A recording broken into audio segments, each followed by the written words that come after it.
So, good afternoon, everyone. Thank you very much for the opportunity to be here for the organizing committee, Kotler and Levin. Uh, Today I'm going to talk about some of my background is in the arts. Like I'm trained as an artist. I'm not sure I'm an artist, but I was trained to be one. And I want to show some projects I've worked on, some art projects I've worked on, which are relevant to today's symposium's topic, or which is interesting, which might be interesting for us. Yeah. Art intervention.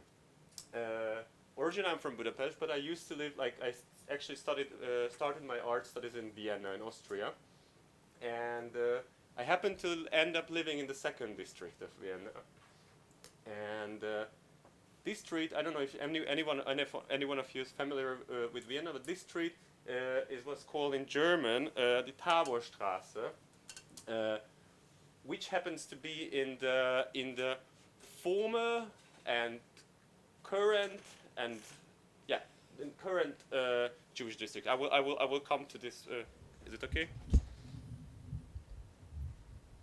Thank you. Taborstraße.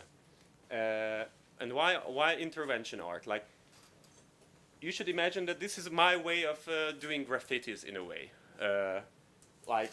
I'm trying to stay true to the street art, guerrilla art movement when you're working in the public space, usually in urban space, without authorization, without consultation, which gives you, of course, some level of freedom to do your things, but it can cause other problems.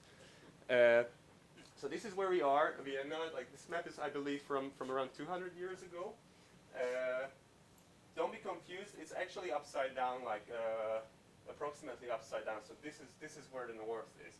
Here you can see the center of Vienna. Like today, there's the Innere Stadt, like there's the first district, and here to the north to it, maybe you can see there's the Donau Canal. Like this is a small. Excuse me. It's a small part of the Danube. Today, the city looks completely different. This has been regulated. So now you don't have these multiple islands and multiple brooks, or how you not brooks, but like branches of the river. But the Donau Canal exists until this very day, and it looks pretty similar. So this part doesn't exist anymore, but this looks exactly like this today. And so the second district, which is called today Leopoldstadt, was the first district outside of the city walls of Vienna. And Jewish people were banned from living in the center of Vienna. So this is why they first settled not first, but this is why they later settled in the second district. And the little bridge you can see, which leads from Stephansdom, basically from the center of the first district, or like the center of the center, it was the first bridge to cross this little river, and the continuation of this river is actually the Taborstraße, which was the Taborstraße and which still is. And maybe one more thing to mention, short. As you can see, this is an island, right? Like beyond the city center, it's an island, and why is it relevant for us? I will come to that in a sec. Former Jewish district and current Jewish district. Actually, ironically, after it became a Jewish district, Kaiser Leopold, like the emperor, kicked out the Jewish population in the second Viennese Gesetz. Like there was one in the 1300s also. And the Jewish population had to leave this area.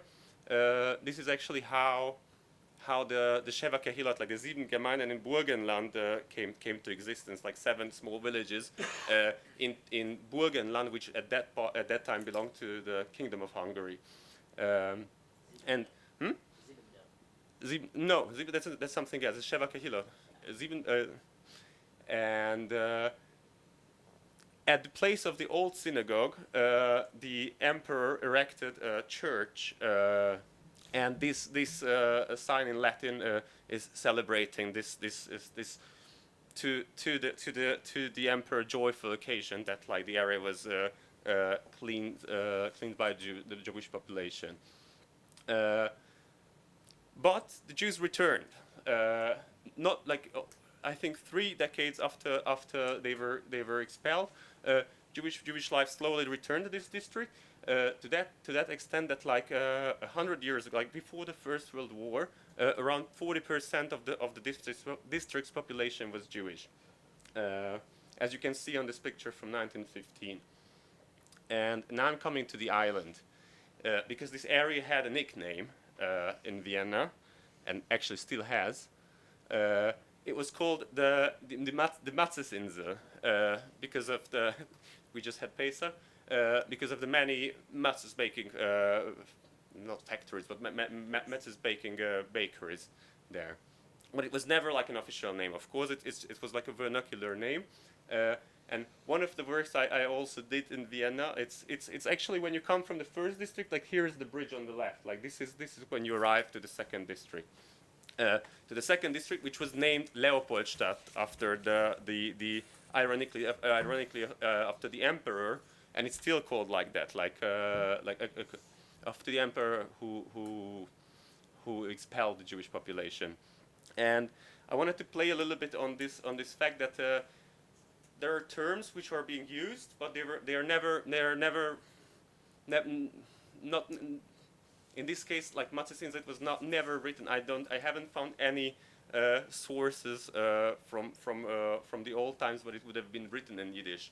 Matzesinsel. It was probably there was something, but I couldn't find anything. But I wanted to take it out from this domain of a vernacular word and put it into into the Aleph base and put up kind of like a Hollywood Hollywood style sign.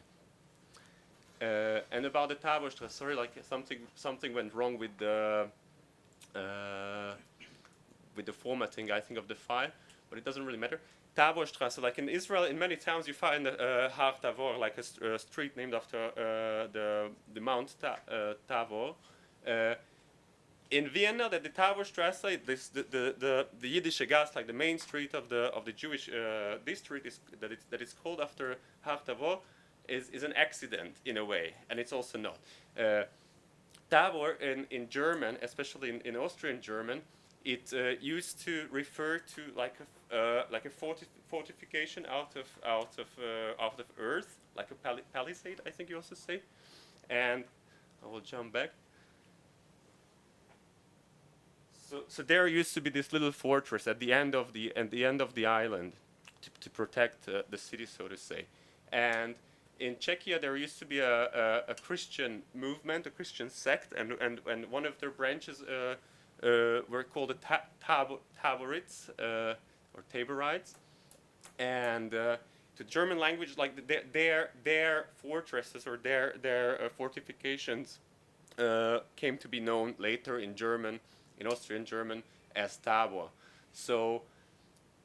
But the Taborites named themselves, like they were a Christian sect, and they named themselves Taborites because of the Har Tavor, which is in Christian religion, it's even more relevant actually than in Judaism. But we also happen to know it. And when we come to Yiddish, like jump back to the first. So this is the reason why I didn't, if I would have just transliterated in Yiddish that word Tabor, the fortification, it would have looked differently. But I wanted to, play on this accident, or no, it's not an accident. On this forget the word. But on this beautiful fact that actually there is a connection. So, coincidence. Thank you so much. Thank you so much. So that's why I chose to write Tavor as you would write it in Hebrew. Good.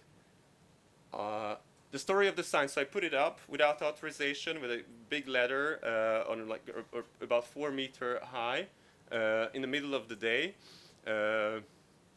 and it was there for a few weeks, and after it was taken down by the municipality, uh, it was taken down because someone complained about the sign. Like, how can you have a sign in a foreign language in Austria in public space? Like, how is it?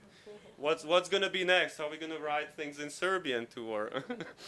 uh, so as far as I know, a lovely Austrian person complained, and then the municipality took it off. But it was, as I said, it was already hanging there for a while. Like, it was already hanging there for a few weeks, and once it was taken down, there was a lot of support from the Jewish community, and actually the Jewish community is like, it's an interesting thing, because in the second district, maybe half of the Jewish community are actually Bukharians, like Mizrahi Jews coming from Central Asia, and they don't have much to do with Yiddish in effect, but they were also very, very supportive of the sign, that it should get back, and also many other residents of the second district came out in support of putting back the sign, reaching to the district authorities, like to the magistrat, this wish that they would want to have it back. And after a few weeks or few months of consultations, and it was also in the news that it was taken down, and it was taken down for the bad reason. It was not taken down with the justification that I put it up without authorization. It was taken down because someone complained about the mere fact that it's in a foreign language. But it was in a way, it was a happy ending, because we found another location for the sign. It couldn't get back to the original place where I had it, because that building is a beautiful building. I don't have a picture of it now. It was supposed to be renovated, and there is a little bit of tzores going on with that building. It should stand under heritage. It didn't at that point. Now it does. So we had to look for an alternative location. That's why there were two pictures. So that was a happy end. In Paris, like, I just want to show how different, the reactions are for basically the same action. I'm going to show 3 examples. This is the second one. This is in Paris, in Marais, the 4e arrondissement, the 4th district, in the Rue de Rosiers, the famous Jewish district of Paris.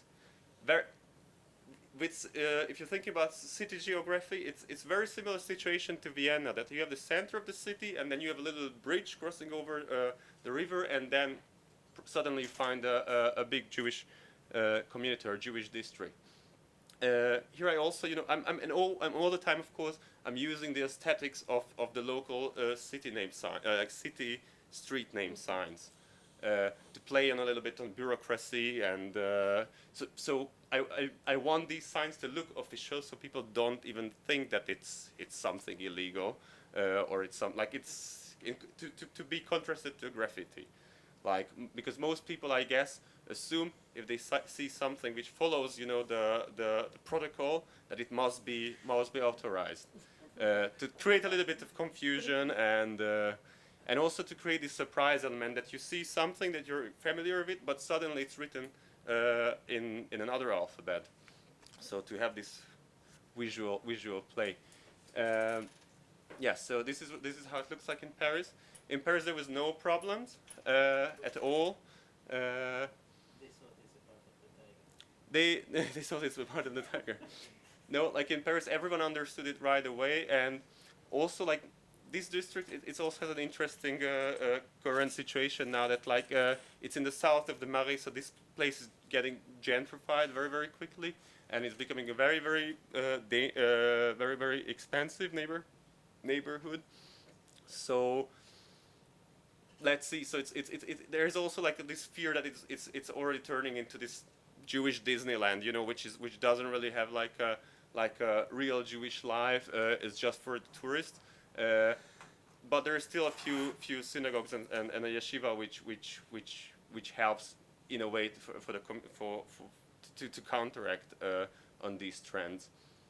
And Pletzel, again, this is a name like similar to the Matzinsel. It was never an official name. It's just how this neighborhood, these few streets around the Rue de Rosiers, used to be called in the vernacular or in the slang. Plätzel meaning little place in Yiddish, of course. And so again, there was no problem in Paris. The mayor right away posted on his Instagram page a photo of it, completely approving it. Within I think like 2 days. So that helps. Maybe that helps a lot too. And recently I found on the internet that there's also like hats being produced with this logo.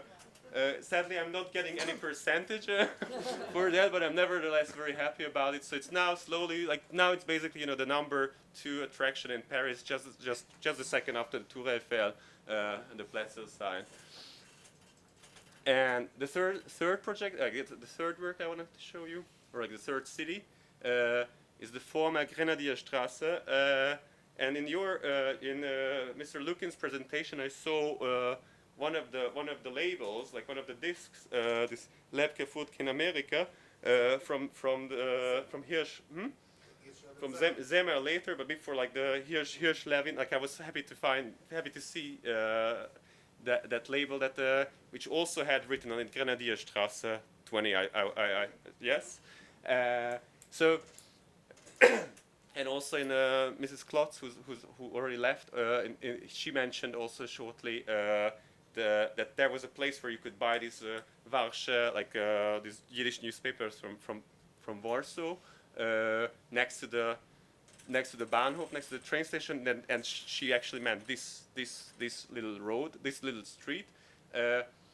What's different about this location in contrast to the previous ones, that today it has no Jewish life at all. No one even knows that it ever had. And so I think this project is a little bit different than the previous two.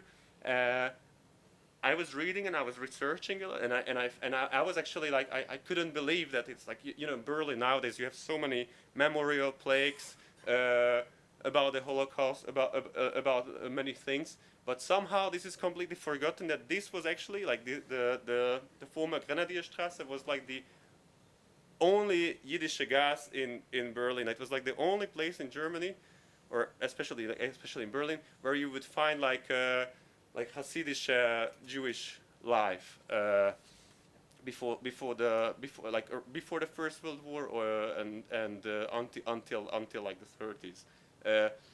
So here I also wanted to criticize a little bit like this whole German Erinnerungskultur, like remembrance politics, which apparently tends to gladly memorize or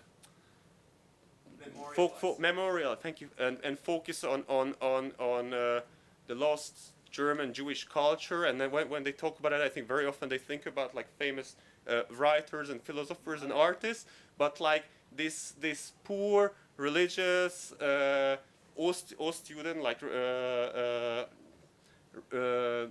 also very often foreigner, like many times they were like Jews fleeing from the pogroms of the East and trying to go to America and getting stuck in Berlin for a few years or even longer. Like somehow this place is completely forgotten in the German Erinnerungspolitik. Except maybe there is one book which you can see here that's been translated to German. So besides that book, there is not much about but really if you walk in that street, there's like nothing that would remind you or you would never think that there was something going on. It's a really boring street today. So and it was in the 50s it was renamed. So since 51 since it became the part of the DDR, part of East Germany, it was renamed to Amstadtstraße. So this is the street today, and here I put up again a sign with the old name, which literally used to be a term in Eastern European Jewish circles, like the Grenadierstraße. It used to be like a known street, also like for the bookstore and label. I put it up. It was up rather short. It was taken down by the authorities. I don't think anyone complained. I think it was just taken down. I can't recall anyone complaining. It was taken down, and then I asked like the authority of the central district, like what happened, and I was informed that with a beautiful German word, it's been even vernichtet. So it was taken down and destroyed just to make sure that it's little bit good news. They want to put it back, but they don't like because yeah, like, but it's vernichtet. But they would maybe also help to reproduce it. But they cannot get over the fact that it looks like the other, like that it's it has the white background, it has the same frame, like they exactly what I exactly like to play on to use the aesthetics of the street signs. They cannot digest that fact, but they now offered like that maybe they could use like there's like this blue background signs that they use for information signs to show you where is which memorial in the city. So, but I was told that it should be integrated in like in this February. So I'm not sure it's ever gonna happen, but I'm still very hopeful. But nevertheless, I'm in contact with them. Maybe it's gonna come again. Yeah, but at this point it's just finished. Yeah. Thank you so much.